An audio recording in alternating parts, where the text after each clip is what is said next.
My boyfriend's best friend of 20 years used an AI voice to prank call him at 1 a.m. pretending to be another woman, just to make me think he was cheating.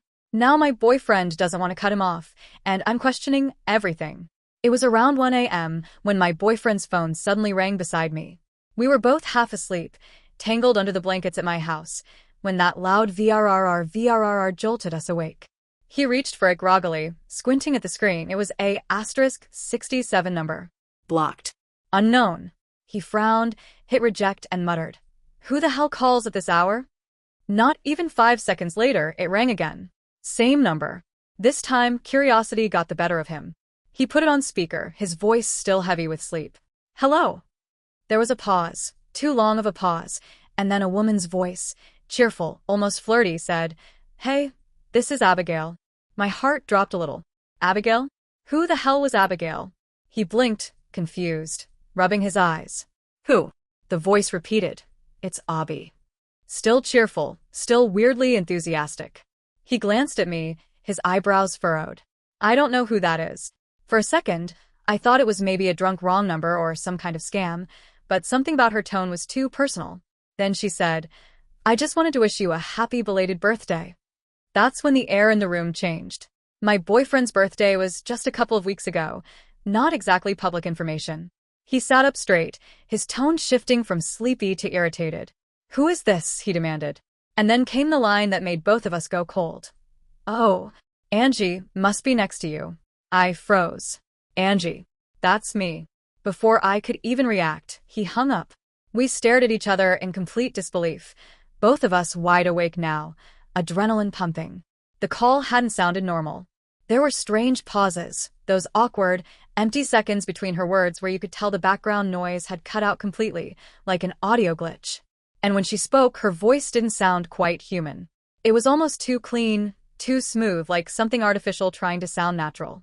We sat there in the dark, staring at his phone, watching to see if it would ring again. It didn't. Just silence. He swore up and down he had no idea who it was, and I believed him. He looked genuinely shaken. Not guilty or defensive, just deeply confused. We tried reverse lookup, checked recent messages, even redialed the number, but of course it went nowhere. So we started digging.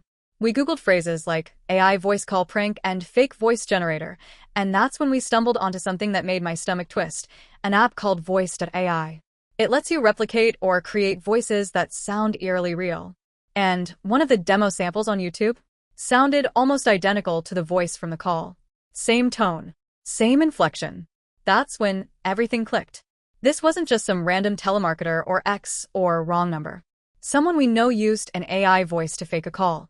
Someone who knew my boyfriend's number, his birthday, and the fact that he was spending the night at my house. Someone trying to mess with him, or with us. After that 1 a.m. call, my mind wouldn't stop spinning. The voice, the timing, the fact that she knew his name, his birthday, my name, none of it sat right. I kept replaying it in my head, the strange pauses, that eerie cheerfulness, and the way she said, "Oh, Angie must be next to you," like she wanted to stir something between us. And for a moment, it almost worked, that flash of suspicion, that sting of doubt. But the more I thought about it, the more it didn't add up. Then, a detail hit me like a freight train. His friend Andrew had just flown in a couple days earlier. He and his brother, Chris, have been in my boyfriend's life for nearly 20 years, practically family. They're both close to his older brother too, part of this tight-knit circle of guys who've known each other since they were kids. They're all in their early 30s now, old enough to know better, but sometimes they act like high school never really ended. For context, my boyfriend and I have been together for a little over a year, and we've known each other for 2. We're that couple who's genuinely happy, best friends wrapped up in something deeper. He's goofy, loving, and honest to a fault. This is his first real relationship, and he's always told me how grateful he is to have me.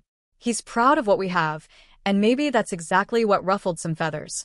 Because lately, his friends haven't been thrilled about how often he chooses me over them. They've invited him to hang out countless times, golfing, bars, random weekend trips, and 9 times out of 10 he said no. Not because I tell him to. He just prefers being with me. He says I'm his peace, his safe place, and honestly, I feel the same way about him. But to his friends, it probably looks like I'm keeping him away or changing him. And that same day, when they invited him to go golfing, something he's told them repeatedly he doesn't even enjoy. He politely declined again. A few hours later, we get that creepy 1 a.m. Abigail call out of nowhere. The timing couldn't have been more suspicious if it tried. It's almost like someone wanted to prove a point, to make me question him, to make him look guilty, to plant that seed of doubt between us and sit back to watch the drama unfold. I hate that my mind even went there, but everything lined up too perfectly. I kept thinking, who would have both his number and personal info? Who would know it was his birthday recently? Who would know he was with me that night? The list was painfully short. Andrew's visit, the tension from his friend's feeling replaced, and that call's timing. It all started painting a picture that made me sick to my stomach. I can't say with absolute proof it was them, but it feels almost too coincidental. Especially considering the app we found, voiced AI, something a tech-savvy person could easily use as a prank or a twisted way to stir chaos. And that's what hurts most. If it was them, these people who've been part of his life for decades, who've known him longer than anyone, they didn't just prank him, they targeted us. They tried to make me doubt a man who's done nothing but love me. They tried to wedge themselves into something that was never their business. The next day, his friends texted him again, Andrew and Chris, asking if he wanted to hang out. They said they wanted to grab dinner and drinks. I told him to go, to have fun, even though something about it made my stomach twist. A few hours later, around 10 p.m., he called me, his voice slurred, warm, that tipsy kind of happy. He told me they were all at Andrew and Chris's family home now, having drinks, laughing, and celebrating his belated birthday. Then he asked if I could come by and hang out for a while. At first, I said no. I didn't feel comfortable. After everything that had just happened, I didn't trust their intentions. I had this gut feeling that they didn't actually want me there, that maybe they just wanted me to show up, so my boyfriend would stay longer, drink more, and not head home early. But he sounded so sweet and insistent, saying things like, "Do you think my friends don't like you? They do. They've been asking for you to come by." He just wanted everyone to get along, and part of me wanted that too. So with a sigh, I agreed. I told myself I'd do it for him, to make him happy, to show that I was willing to try. When I got there, the house was warm and loud, laughter spilling out from the living room. Andrew greeted me with a big grin, too big, maybe, and handed me a drink. I politely declined. I tried to relax, to fit in, to not feel like the outsider I clearly was. At one point, Andrew turned to me, half smirking, and said, "Do you really think we don't like you?" I froze for a second, caught off guard. I decided to be honest. "Yeah," I said quietly. "I kinda do." He just laughed it off and shrugged, saying something about me being too quiet around them. I smiled back, pretending not to feel the jab. We played a few games, chatted, tried to keep things light. I could tell my boyfriend was happy to see me there, and that was the only thing keeping me from walking out. But then the energy shifted. It was later in the night, just the three of us left in the living room. My boyfriend, Andrew, and me. We were sitting around talking when my boyfriend, still tipsy, made a joke about the Abigail call. He laughed it off like it was nothing, like it was a weird story from the other night. But the second he said her name, Andrew's whole expression changed. He looked at my boyfriend, then at me, and said while chuckling, "Why would you say that?" He said it twice, still laughing, but there was something off about it. The way he said it, almost like nervous deflection. My boyfriend looked at him, confused. "He doesn't know the context," he told me. I only told him a little bit about it. Then he turned back to Andrew and asked, "What's so funny, man?" Andrew just kept smiling, that weird, guilty grin plastered on his face. That's when my boyfriend suddenly straightened up, his tone shifting from playful to serious. "Let me see your phone," he said. The whole room went still. Andrew froze for a moment, his smile faltering. Then, with this nervous little laugh, he said, "Why would I call you at 1 a.m.? And the way he said it, too defensive, too quick, made the hair on the back of my neck stand up. My boyfriend just stared at him, quiet now, the realization setting in between them like a heavy fog. I didn't say anything. I just watched the tension build, watched the color drain from Andrew's face. My boyfriend leaned forward and calmly asked Andrew if he could see his call log, just to clear up the Abigail thing. The moment he asked, Andrew froze. His smile disappeared, and his eyes darted between us like a kid caught doing something wrong. "Why?" he asked defensively, and my boyfriend replied, "Because this whole thing isn't funny anymore. I just want to see." After a long pause, Andrew reluctantly pulled out his phone. But instead of handing it over, he tilted the screen away from us and scrolled way too fast, his arm half hidden behind him. I caught a glimpse of red text that read no caller ID, the exact kind of call we got that night. My stomach sank. It was right there. When my boyfriend asked again, "Why won't you just let me see it?" Andrew got tense. "I'm not giving you my phone." "What? You don't trust me," he said with this forced laugh that didn't match his shaking hands. He shoved his phone back into his pocket, defensive and jittery. My boyfriend just said quietly, "I don't know, man. This feels off." I didn't say anything, just watched. The tension in that room was unbearable. It was obvious he was lying. After a few minutes, I told my boyfriend we should go since I had work early. The moment we got in the car, we both exhaled. We didn't even need to say it, we knew. The way Andrew scrolled so fast, the nervous laugh, the no caller ID, it all fit. He did it. He was the one behind that fake Abigail call. He used an AI voice changer to sound like another woman called my boyfriend at 1 a.m. and tried to start drama, maybe out of jealousy, maybe to cause a fight. What hurts most isn't even the call, it's the betrayal. This was his friend of 20 years, someone he trusted completely, and he tried to make him look like a cheater.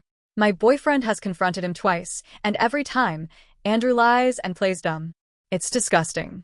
I've been going over this entire situation in my head for days, and it's eating me alive.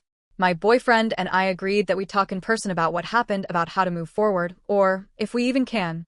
But the more I think about it, the harder it becomes to see any way to come back from something like this.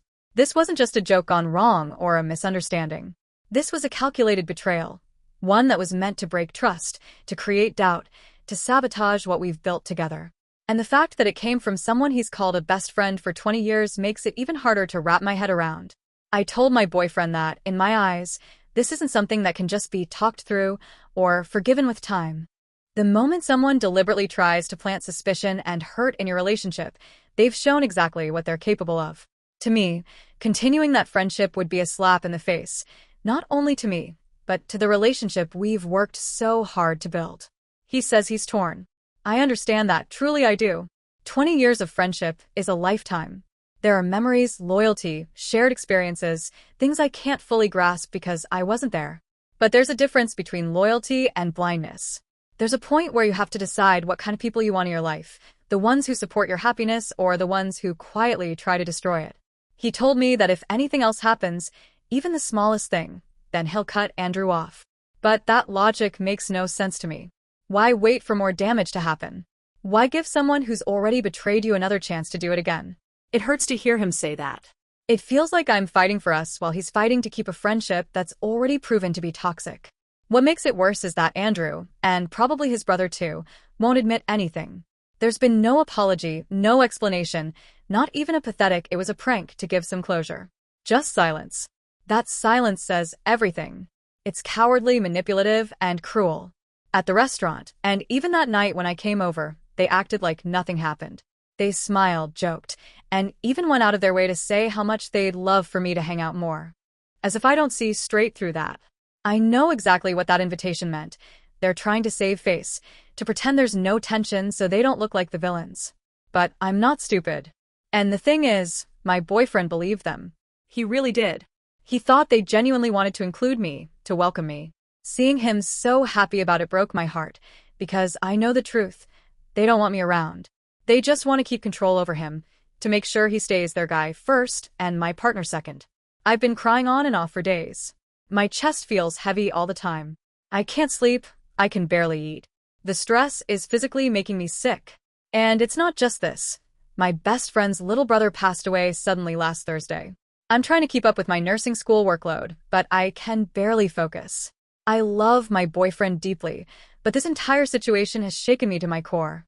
I don't know how to feel secure in a relationship when there's someone out there, someone close to him, who has already shown they'll go to extreme lengths to tear it apart. So, I don't know what to do next.